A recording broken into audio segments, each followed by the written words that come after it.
I wanted to do an episode on Barbaresco. Often when I'm rating my cellar, we pull down some Barolos, and we'll do that again pretty soon. But Barbaresco needs dedicated time because it's a very important subject and delicious wine. So let's go.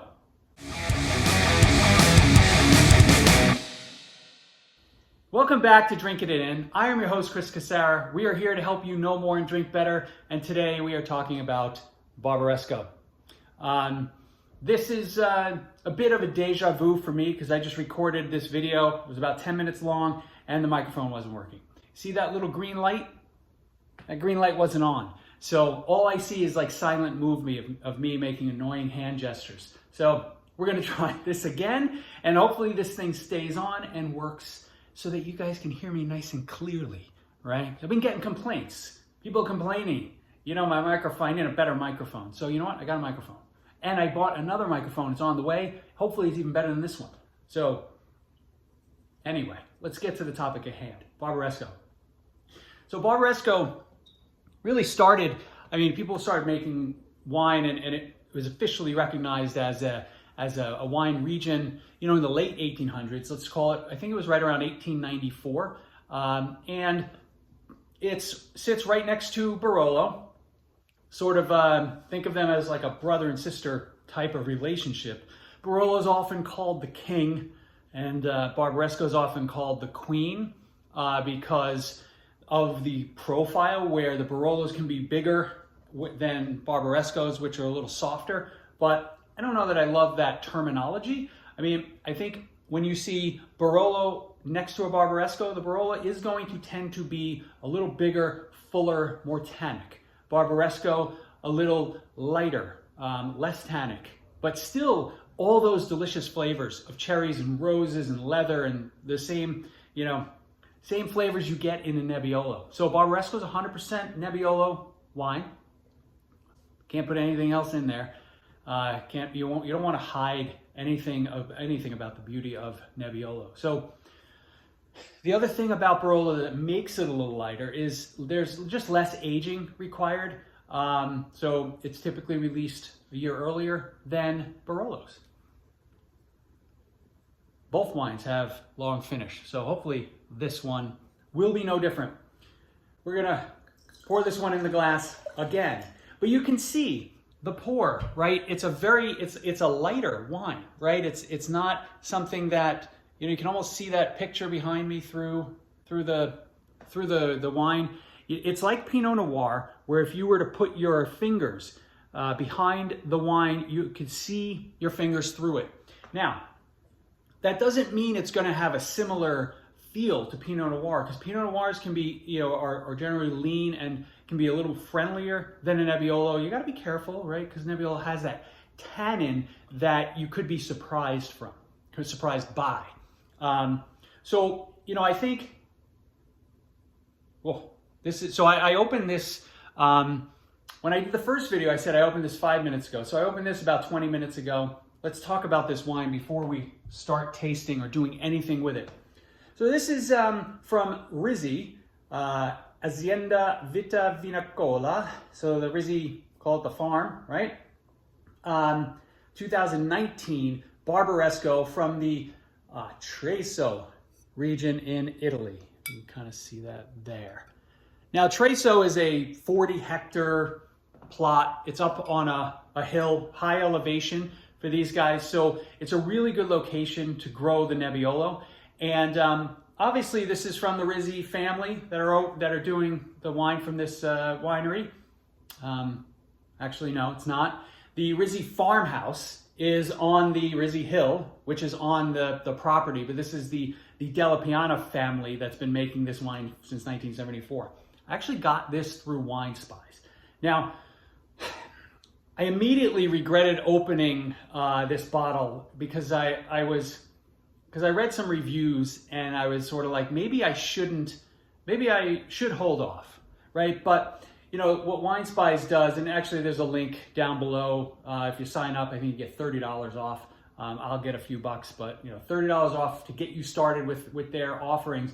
And what they do a really cool thing, is you can basically buy wines here and there and accumulate, add wines to your locker, and then once you get to 12 bottles, it ships for free. Now, this happened to be the 12th bottle of my last shipment, but I bought 2, so I have one sitting at Wine Spies, so I felt a little better about the fact that I'm opening this despite the amazing reviews and the reviews saying it's got, another 10 or 15 years in it. So I got one more bottle.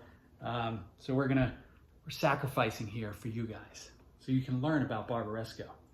But I don't think I'm gonna regret actually opening this after I drink a little bit of it. So this wine is it is pretty delicate.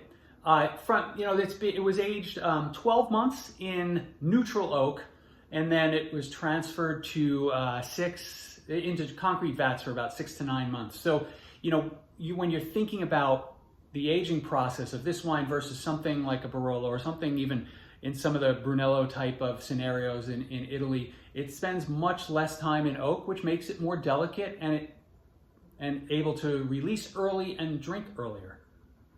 This has it's a very cherry nose, a touch of floral in there. I'm not getting any of that distinctive rose that you tend to get from Nebbiolo. And even from the first time I did this video 10 minutes ago, the wine has started to open up by getting, just because of the oxygen getting into the bottle. There's a plum note here, and then there's this sort of savory spice. I want to say it's a coriander seed. So the coriander, the spice, not cilantro, not the leaf, but coriander, the spice. If you've ever crushed the seeds before a recipe, and the aroma coming off of that is very much what I'm getting here. So it's pretty complex. It's kind of neat. I don't get that aroma in wine very often. I'm going to stop swirling and tasting so you guys can stop listening to me talk about smelling this wine.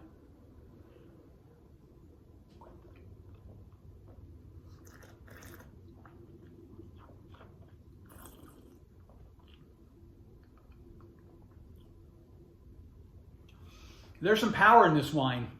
The cherries are pretty prominent, but it almost has a little more tartness to it. There's a cranberry note coming in. This has a vibe of cranberry sauce, not sweet, but cranberries and some spice. So that coriander that I noted, there's definitely something, that's definitely weaving its way in and out of the wine.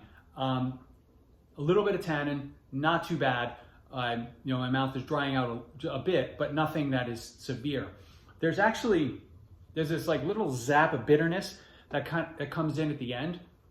If a wine is bitter right off the bat, you'll get that bitter beer face from the the hell was that the bitter beer? Natural Light from the 80s, early 90s, who the hell knows? Busch Light, I don't know. Some crappy beer.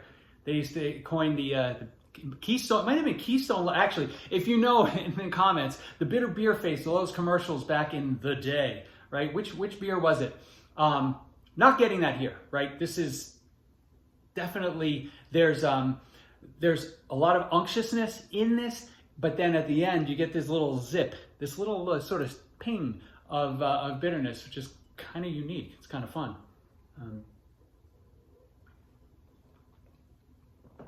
I think this is the type of wine that begs to be just let it sit in your glass, enjoy it over the course of a few hours.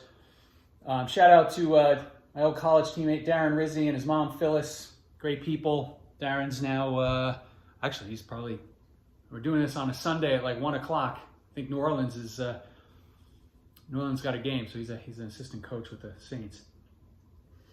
I'm going to give this a little more time. We're going to come back later this afternoon and just do a little bit of a second taste, just to see how the wine evolved. But the bottom line is, get yourself some Barbaresco, get yourself signed up for Wine Spies. Hey, while I'm at it, it would mean a lot to me if you guys subscribed. 88.8% of you guys are not subscribed, and it would really help this channel reach a wider audience and get more comments, more conversations going in the comments for you guys. So till next time, actually, I'm not going to sign off now. We're going to do a second tasting of this in a few hours, but we'll go to that now. So here we are. I gave this 24 hours as opposed to the 5 that I said I was going to do. So this got a lot of air.